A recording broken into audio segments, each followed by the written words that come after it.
I'm your host, Tommy Ashley. Listen to the Inside Carolina podcast sponsored by Johnny T-Shirt, johnnytshirt.com. Certainly our great sponsors of this show and of the Inside Carolina website. Visit Johnny T-Shirt on Franklin Street and online. They need your support. We shop local. They are as local as it gets for Chapel Hill, and they've got great gear for anything Carolina related. Also, before I forget, take time to rate this podcast via iTunes or however you get your podcast medium. If you're watching on YouTube, take time to subscribe to the Inside Carolina podcast. Somewhere on your screen, there's a link to subscribe. Inside Carolina always bringing the greatest content for North Carolina sports. Today is sort of a elite version of the 40 Club podcast. A lot of you have come to know our shows when we talk to former players. We call them the 40 Club podcast because it's a 40-year decision, not just a 4-year decision when you pick a university or in a school. First, I need to introduce the important people in this show, and I'm going to start by my co-host. Said it before, I'll say it again. I'm going to embarrass him. Mr. Freddie Kiger, one of the pillars of North Carolina sports media. Freddie, I appreciate you taking time to join us. Tommy, what a treat to be asked to join you and to be with two very, very special people, with Stephen and, of course, with Larry. What a treat to be a part of this show. So thank you very much for extending that opportunity. Absolutely. No-brainer choice to do it. I'm glad you agreed to do it. Freddie mentioned the guests we have. If you're on YouTube, you can see them. If you're on iTunes or listening in your car, you're going to have to wait till I introduce them. I'm going to start with an author, Mr. Stephen Demorest.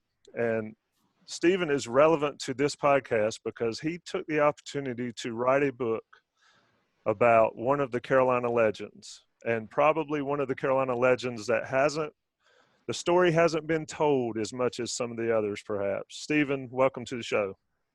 Thank you. It's great to be here. We're longtime Inside Carolina lurkers and posters.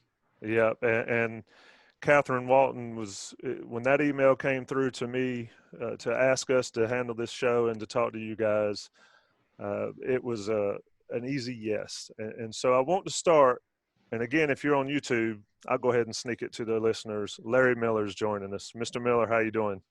Wonderful. Thank you very much for the invite.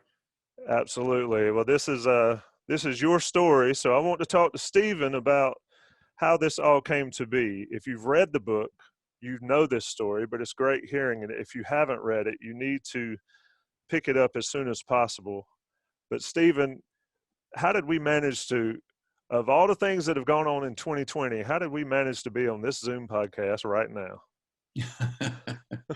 Well, I'm a New England Yankee who met a girl from Statesville, North Carolina in New York when we were writing a soap opera called Guiding Light together.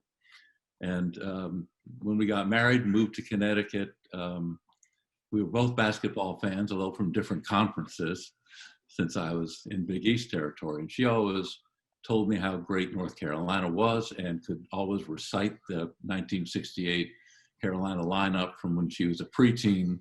And I kept hearing this name, Larry Miller, like it was God. And when we eventually decided to move south and live outside Chapel Hill for decades now, even though I'm still a new guy, I guess, we would go back to Rhode Island. And at one point we stopped over in Allentown to break up the trip. And she looked up at the road sign and said, Catasauqua Road, bing, Catasauqua equals Larry Miller. And she decided she was going to track him down and find him, and worked at it on the internet and whatever, and said, I'm going to get a cup of coffee and go knock on his door and say hello. Many of us would not do that. She is very intrepid. And she met him, went into the backyard where he was gardening and chatted with him, and had a very nice 20-minute visit. He was very gracious about this stranger dropping in on him. And as we drove down the Shenandoah back to North Carolina,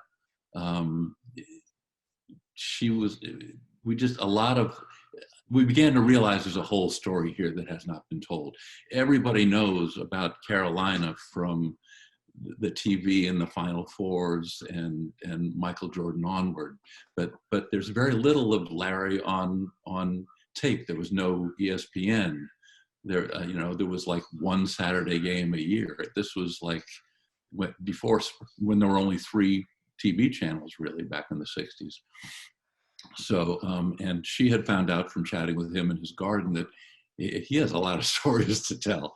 And about a week after we got home, she received an envelope in the mail, and it's got, I guess she'd been talking about the television business, and he had a headshot from when he was taking classes at Universal when he was playing for the LA Stars. But also in that was a letter that she had written him 50 years previously. And this was like, I call it a message in a bottle from the past. It was like, made the whole project seem like kismet. And of course, Larry just sent all his stuff home to his mom throughout his whole career. And she just put it in a trunk. He didn't even know it was there. But after her visit, he went and dug around in there. And sure enough, there was this letter she'd written him in the past. And at that point, we pressed him to tell his stories in a way that everybody could become part of, because he'd been so beloved while he was down there. And I called her the Larry Whisperer. I don't know that anybody else in the world could have gotten Larry to feel comfortable telling these stories. And I basically said to him at the start, I want to tell this from your point of view. And he said, great, because I want everybody to have a good time. I'm not looking to expose anybody or criticize anybody. I had a great ride, and I want the reader to have a great ride too. And I said, fine. So if you tell me everything that you want to say, I'll let you look at it when it's done. Anything you don't like doesn't have to be in there. But 95% of what he told me is in there. We deleted a few names to not embarrass some people, but and it was the whole project was a pleasure, especially talking to a lot of his old teammates who were delighted to hear that he was doing this, couldn't believe it. But, Bobby Lewis talked to me for an hour, Billy Cunningham talked to me for an hour, Jim Delaney talked to me. I mean, all these, so meeting his buddies and getting the sense of how his team felt about him made it a fun project for me too. It's if you're watching on YouTube, here's the book. Go get it. It's great. I put all my sticky notes in here on different things that caught my eye. I ran through more than one sticky note pad. So what I want to do is I want to bring in this man that we're talking about. And Larry, I said hello earlier, but I know that from reading the book, people talking about you and about your accomplishments is not your most favorite thing. So you're going to have to bear with us, because we're going to spend a little time doing it. No problem. I enjoyed that ride, so I enjoyed talking about it. Well, let's look at 2-time ACC Player of the Year, only Carolina player to do that, 2-time All-American. Still to this day, you're 7th on the all-time scoring list at Carolina. The only other 3 seasoned guys ahead of you are Lenny Rosenbluth and Charlie Scott. And I think, and I want to ask you this just right out of the gate, and then we'll sort of go through your history, but I don't think there's any Carolina historian, and I hope Mr. Kiger will agree with me, that does not believe that Larry Miller is one of the, if not the most important pillar in the legacy and the dynasty that Dean Smith ultimately built. Can you share what hearing that and what thinking about that means to you personally? Well, it means that I was very fortunate to come along when I did, and very fortunate to make that decision. A lot of people say he was lucky to get me. Well, I was lucky to get him. And the timing was so incredible because they were going through that transition period.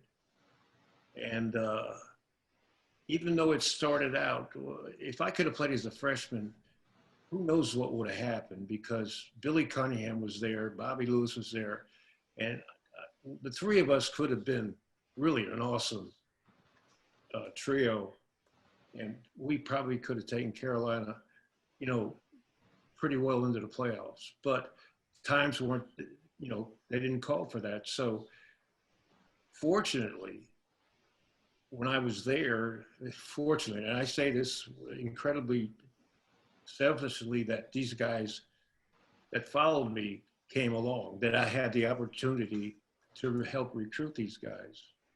And had they not followed me, this story would not be anything to talk about right now, because it was an incredible convergence of talent and good people that came together at that time. And we were fortunate to all meet up and move forward. So I'm the focal point of it, but certainly not the reason why it all happened. I hope I explained a little bit. Yeah, it's like I said, for me, you were a little bit before my time personally, but I know plenty about the Carolina process. And my brothers were older, my father, of course, and they always talked about Larry Miller and Bobby Lewis. And of course, my dad graduated from Carolina in '50, so he was right around the time Rosenbluth came after that, won the national championship. But you guys sort of came in and set the tone.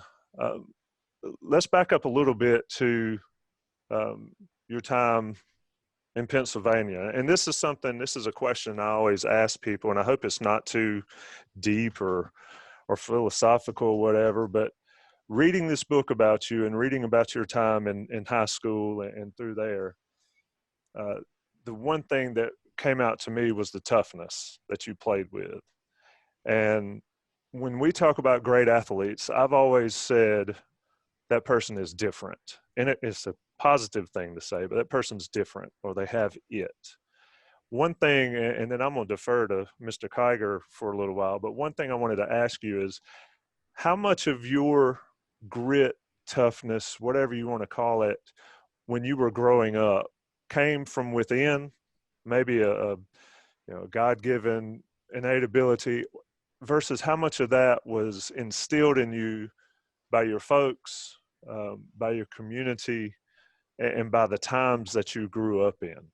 Well, I can tell you right now, my father kicked a lot of it into me because I was a bad boy back then, and I could have taken all that energy into somewhere else. But you know, starting with the time he caught me smoking, and then kicked my butt for, you know, a good mile or so, and made me stay out of a swimming suit for about 2 weeks. I took all that energy. He gave me a basketball, and I took all that wayward, unfocused energy and put it into that, you know, sports. And it became, I didn't know I had it in me, but I had a work ethic that was probably as good or better than anybody. I mean, I could actually go until I couldn't go and then go some more. And that later on in my life, I ran 3 marathons without drinking any water. One of the first one I ran I couldn't take any water because I didn't know how to drink when I was running. So I ran that whole time without taking any water in. So, but that just goes to show you that I took all that negative energy and put it into the work. And then other people, you know, he made me weights, he made me workout stuff. But that became an obsession with me, just to work out and to get better.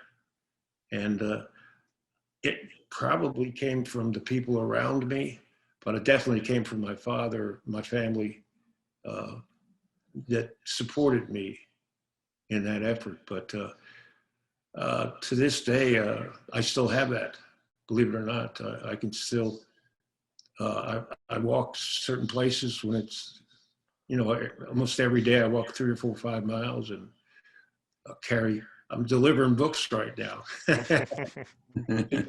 People who are 3 miles away asked me for some books, so I said, "Oh, good, I'll bring them right up," and I put them in my backpack and walk them up there. So I'm still doing it. I'm still crazy. Larry, at what point when you were growing up became the realization that you were pretty good at what you were doing, regardless of whether it was football, baseball, or basketball? Was there a realization moment when you went, hey, I have something that I can build upon? 7th or 8th grade, I believe it was, that I knew I was going to be pretty good because when I was playing with the older guys, I'm talking about some pro athletes, I was holding my own. So I knew I could do it then. But at that time, I wasn't as big as I was, so I didn't know exactly, if I was going to grow any bigger or if what I was going to play. But I knew I could play somewhere, and that's always been my gift, is that I could play on certain teams. It didn't matter to me if I scored, but if I got on the court, I would help the team, either by rebounding, stealing the ball, playing defense, whatever it was. I could help. And fortunately, there was a few coaches that recognized that and gave me the opportunity, to play. Well, one of those coaches happened to be right about the time you were ready to go to the next level of play, was a gentleman by the name of Vic Bubas. Absolutely. Yeah, Vic. How are we of Carolina lore?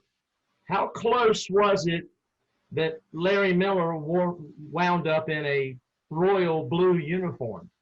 Well, I would say you were the morning I chose the school of my future. I didn't know where I was going. I woke up that morning, which was graduation night. I think it was June 8th, pretty close. And I still hadn't absolutely decided which school to go to. And I asked my mother and my father, I said, okay, folks, now you've met all the people, all the players, you've been to the schools.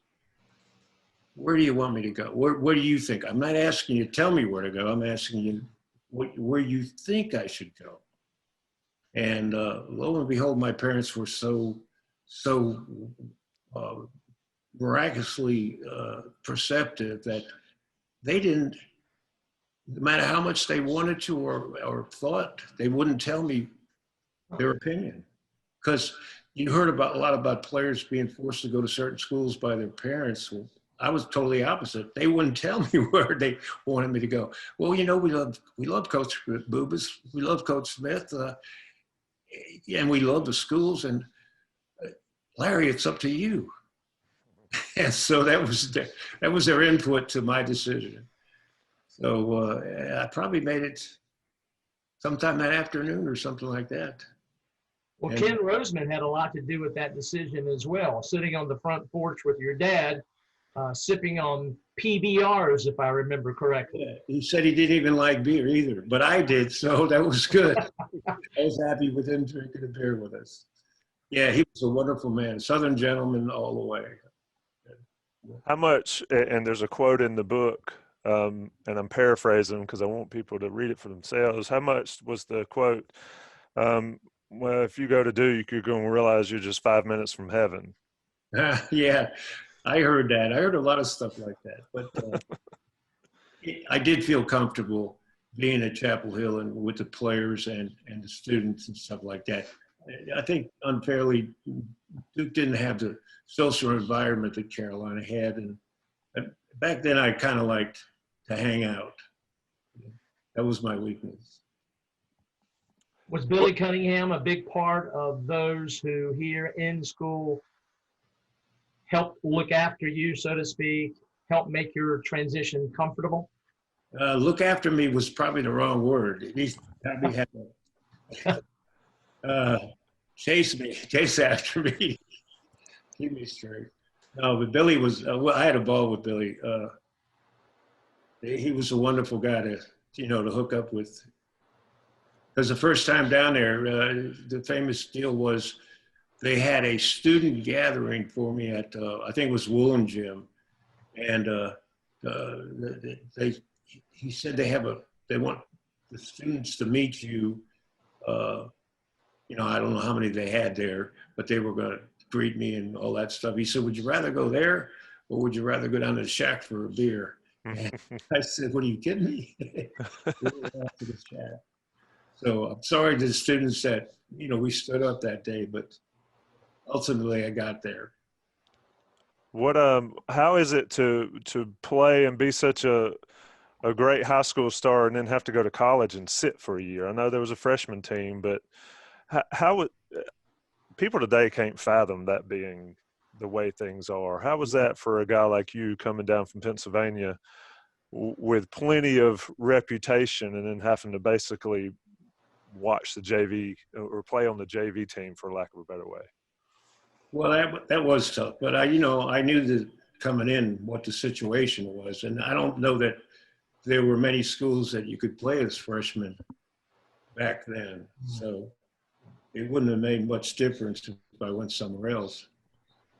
Right. It's just a different time. Yeah. I mean, especially today when we've got all these guys that play very little or play as a freshman and move on or skip it altogether. Exactly. Yeah, well, there was no way. I mean, at that time, you were on the freshman team, and you just couldn't play. I mean, there was a big to-do about Phil Ford being able first to play as a freshman because it just wasn't possible, which also made those late 60 and early 70 games freshman games that you did not want to miss when you started talking about the Larry Millers and the collection of talent that came into Duke and to NC State right here. It was not to be missed. Yeah, and it's just, like I said, the expectations were known, but I just think it's still, looking back, given how things are today, that's just wild to me that they didn't. I know why they did or why they said they did. So you're a freshman in Chapel Hill. You freely admit you like to hang out. Describe that freshman year, because I know how it was for me as just a regular student. How was that freshman year for Larry Miller, the present and future basketball star at Chapel Hill? Well, it was a great experience. I can't deny that. I certainly I went to parties, at fraternities and stuff like that, and probably a sorority or two. But that was a whole new thing. Southern hospitality is the word for it. It was wonderful. I mean, I can't say anything else about it. I'm going to take that up to a next level. And Stephen captured this so extremely well. Larry, how was it with your happy-go-lucky nature, your freestyle living, if you will? Because Coach Smith had practices down to the minute. How did the freewheeling mix with Coach Smith's structure? Very well. I mean, I understood rules are rules, and a coach is a coach. No matter how hard I played outside of the arena, so to speak, I don't think I was ever late for the practice. So, I respected that very much. That was an interesting dichotomy in the book. But when you crossed the lines, or when it was trying to walk on the court, the lines of the court, it was all business. No question. Describe the opportunity to get out there your sophomore season. Coach Smith had a rough – these days, Coach Smith probably doesn't last, given the nature of the beast that is college coaching or coaching in general. But just speak to your experience there at Carolina building the program. I don't want to get too far in the weeds about specific games, but when did you, as a player and part of this team, understand that you guys were moving the needle for Coach Smith? Well, we didn't really know, and that's the interesting point. At the end of my sophomore year, and like I told you before about recruiting these guys, by the end of my sophomore year, we were in flux basically. We didn't know about Coach Smith's future, but also about ours. I mean, we talked about, transferring or something like that. I mean, I don't know how serious it was, but we actually talked about, because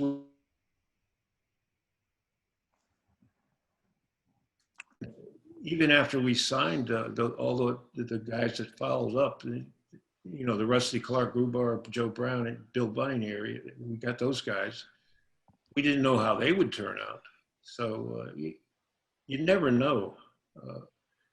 It was a tough period, but fortunately that class panned out, and then we got Charlie, and then everything started falling together. Then after that, I mean, it was a piece of cake recruiting for Coach Smith, because, I mean, we had a lot of guys come down to Carolina to check it out, as recruits.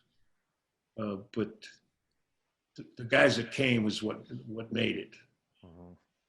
And that was the difference. Yeah, that class of 1969 was the pat of butter that made things really, really take light and do well. And then, of course, Charlie came. You were very instrumental in helping the campus and the community welcome Charlie Scott, were you not? Oh, yeah. I was there when we recruited him, and we had a good time with him, even though he didn't say a word during dinner and stuff like that. But we pulled him aside afterward and told him that we really wanted him at Carolina, and that if he came there, even though it was a period of racial, divide, basically, it was just, becoming integrated, stuff like that. We told him, you come here, you're part of the team, we'll protect you. You don't have to worry about, anybody going to bother you or anything like that. And if you come here, you're going to have a chance of winning the national title. And that's what we promised him. And I think he liked that. He trusted us. Yeah. And to this day, I think he's real happy with that decision. Yeah. Mm-hmm. He's spoken. He has been on this podcast and talked about that and you guys back then, and working him through those times, those rough times, potentially rough times that he could have had down here in North Carolina. Let's move to your senior year. You guys have gotten really good. You going into the tournament. Let me back up. ACC tournament. This is another thing, people, and I want to draw the contrast. It didn't matter how good your team was when you played. If you didn't win the ACC tournament, you were done. How much pressure is that on players, or is it just another one of those things that it is what it is for you guys back then? I mean, is it added pressure knowing that we may be really good, but if we lose this game, we're not going to the NCAA tournament and it's all over with? How did players deal with it back then? Well, I don't know how other players dealt with it, but it was I told my parents, I said, look, you come down any game of the year, no problem, but you can't come down during the ACC tournament. I said, because I am so focused, because it was a playoffs, basically. No matter what anybody says, it was a playoffs. And if you were in the ACC back then, you had to win 7 games to win a national title, not 6. And we actually won 6 straight games. So, but I told my parents I couldn't come down because I can't sleep at night. I walk around all day long, pacing around and just waiting for the games. Once the games start, I'm okay, but it's just thinking about them. And that was probably the most stressful times. And then after it was over and we won the games, then I was like, I couldn't sleep, and I couldn't sleep after the game. And the next day, even not had slept at all, I get in the car, put the top down, and drive for hours, putting music on just because I was so happy it was over with and we won. It was incredibly, intensely pressurized experience. Yeah, that's a definite difference from college basketball today versus your time. The It was ACC gut tournament. wrenching. Yeah, Absolutely We only lost gut one by wrenching. 1 point. yeah. I think most people, when they look back in the ACC, they think of the Maryland NC State game. Where one of 1-on-1, the, yeah, 100-point. yeah, when those guys, you lose and you're done. Let's talk about the 1968 season a little bit. This is probably the year you look back over the course of Dean Smith and North Carolina basketball, and there are years that you see and you say, well, Carolina should have won or easily could have won the national championship. You guys got to the edge. Right. Describe that feeling there, working your way through the ACC tournament, through that NCAA tournament, and then being in the Final Four, knowing what was coming as far as who was going to be there, because there was little doubt who was going to be on the other side of the bracket for the most part during those times. Yeah, well, during that year, Houston had beaten UCLA down in Houston. That was the first nationally televised game, college basketball, I believe. We watched that, and incredibly, Houston won.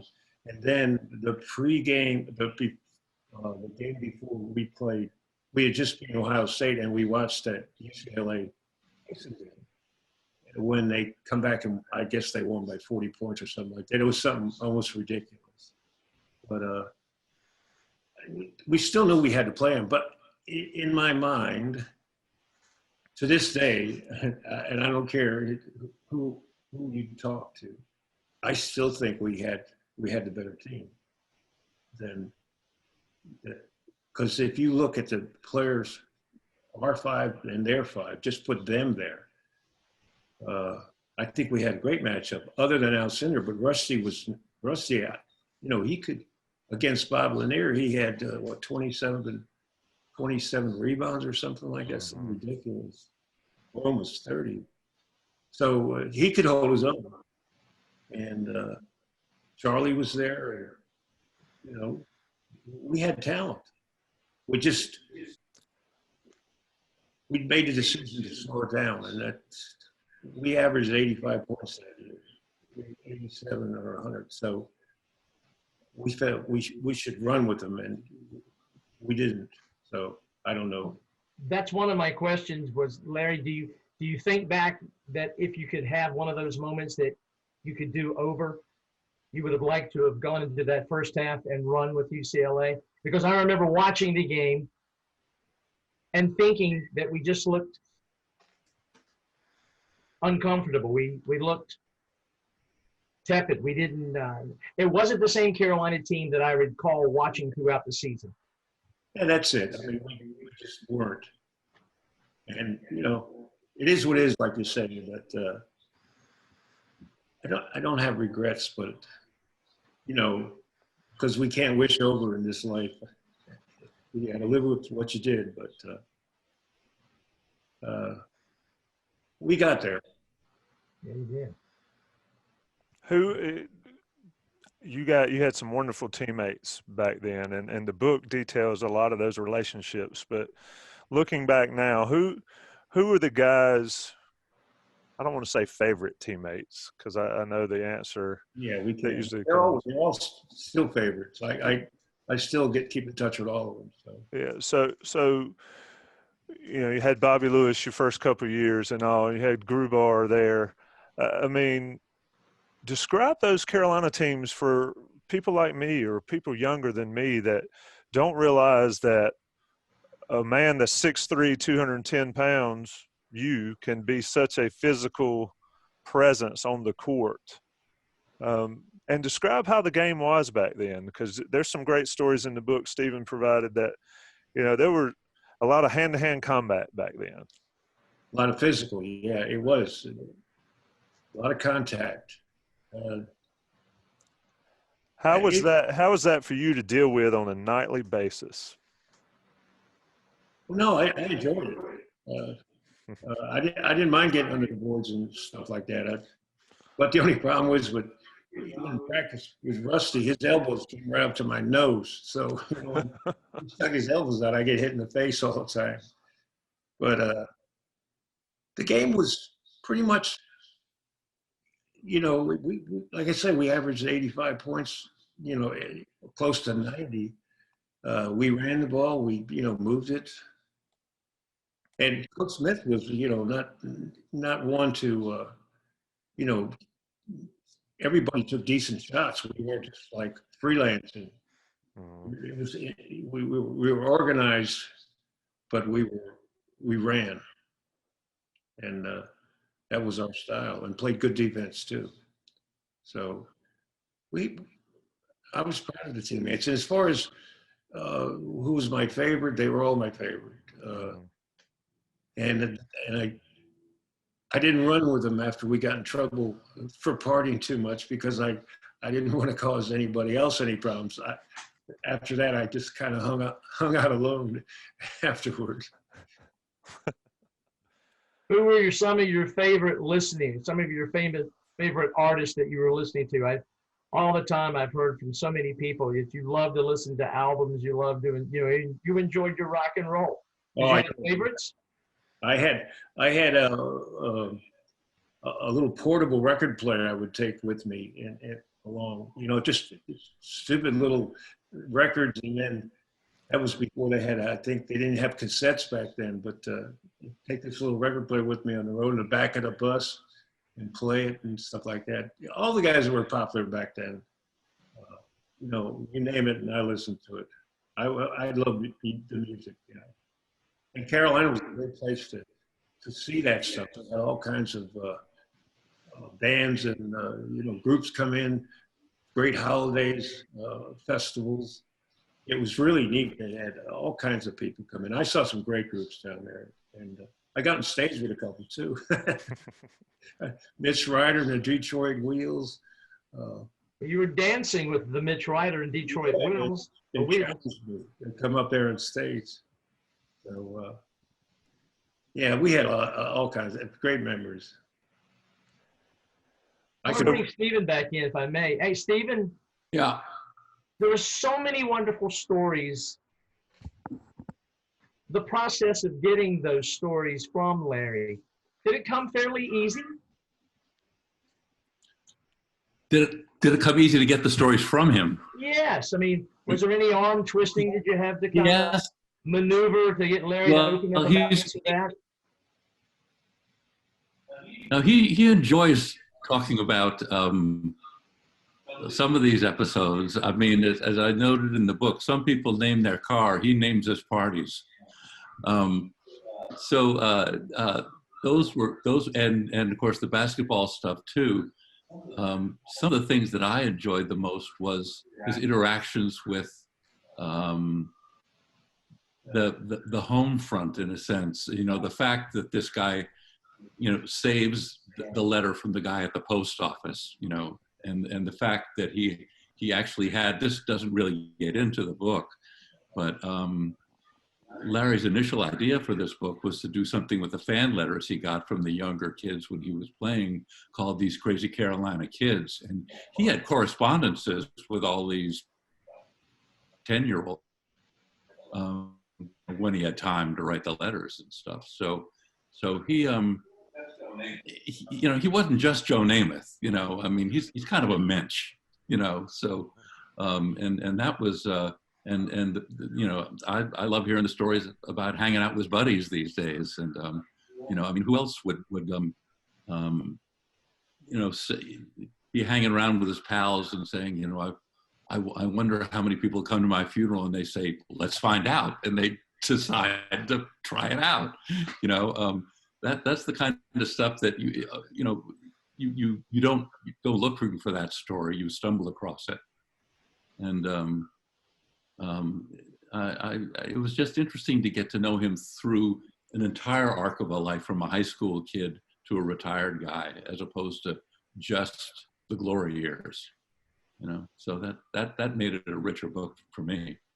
Well, Larry, you were very wise to say you wanted this to be written as if it would be a fun ride. And you could not have picked a better source. Stephen made it a fun ride. It was wonderfully written. And I felt like I was sitting at a bar, perhaps the Shack with the dirt floor, and listening to someone tell me all these fantastic stories. So kudos to you, Stephen, for your ability to do such. Well, it was fun, and it was fun to hear other people tell stories about him too, like Joe Brown, the night that he fell asleep in the car and woke up in a roadhouse somewhere and didn't know where he was. I have an idea that for all his buddies in school and all his teammates too, it was pretty nice to ride shotgun with Larry Miller, and I enjoyed it.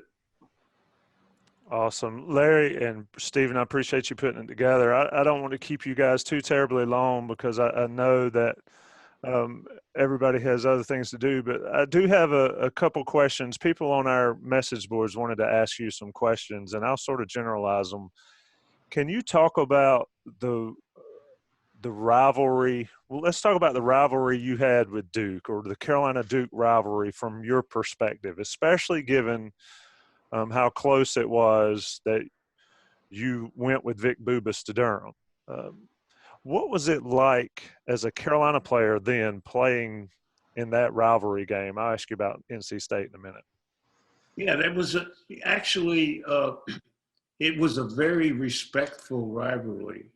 Unlike some others with Duke, they were a class act because they had Bubas there, Coach Bubas, and everybody played above board, and we respected each other, and they had great players there. So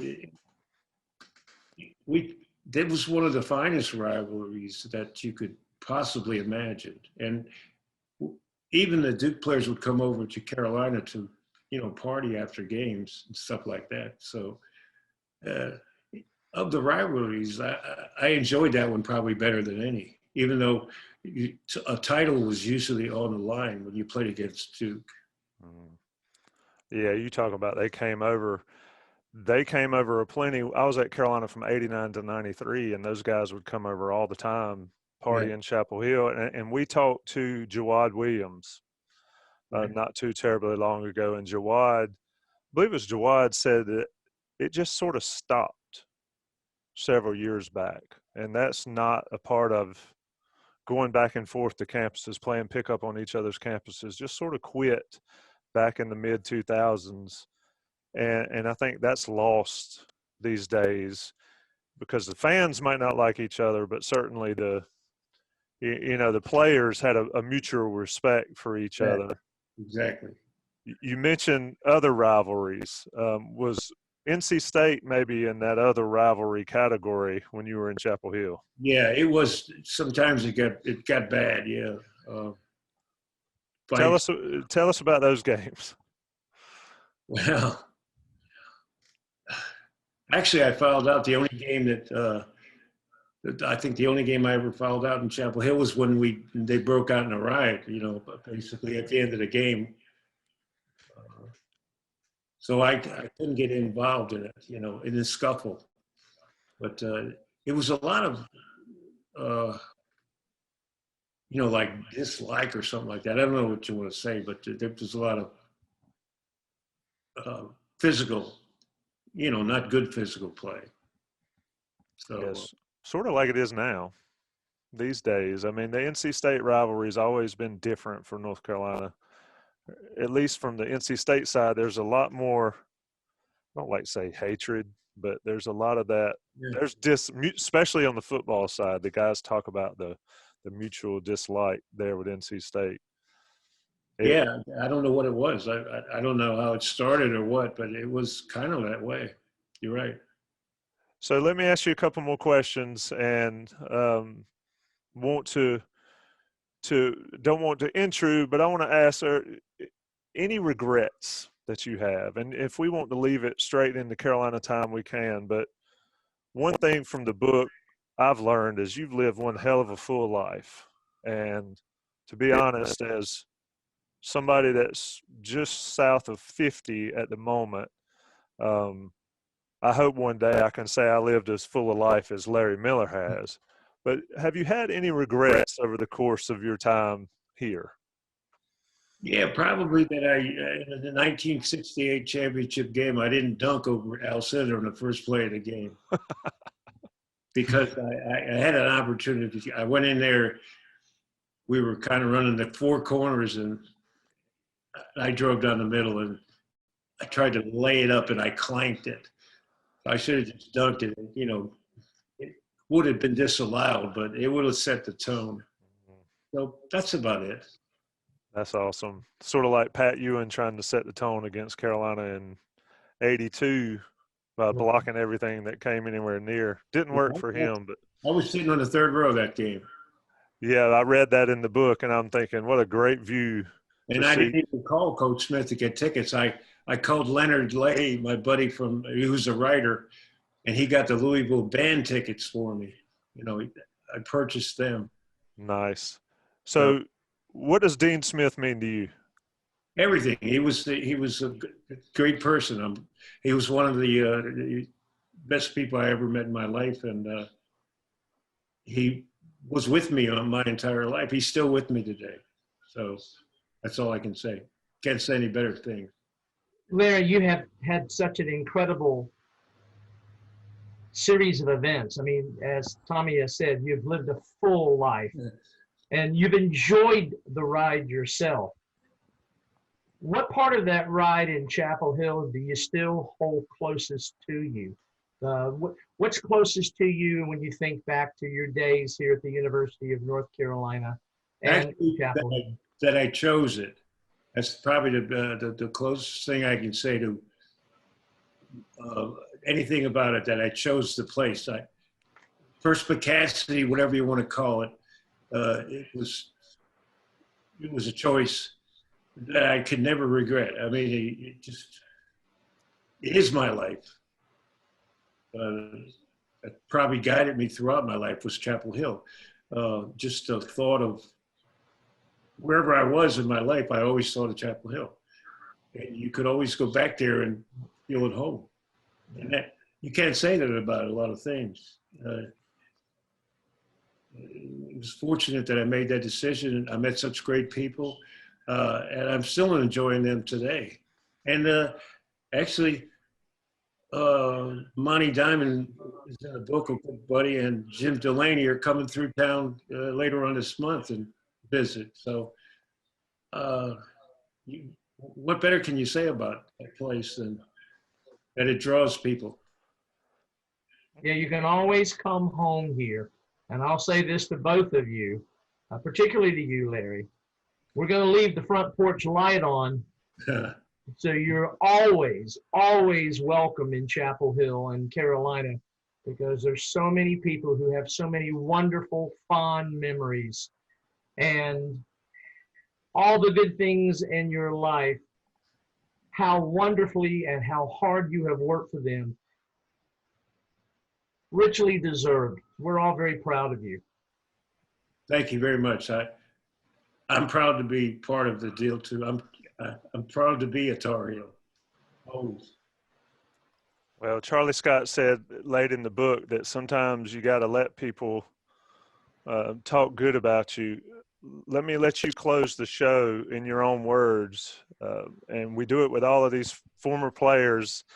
And, you know, I think it's apt here. Larry, how do you want to be remembered? Oh, wow. We close it on a deep note. You are. Actually, just to be remembered.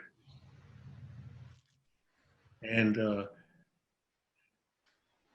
know that you made an imprint or an impression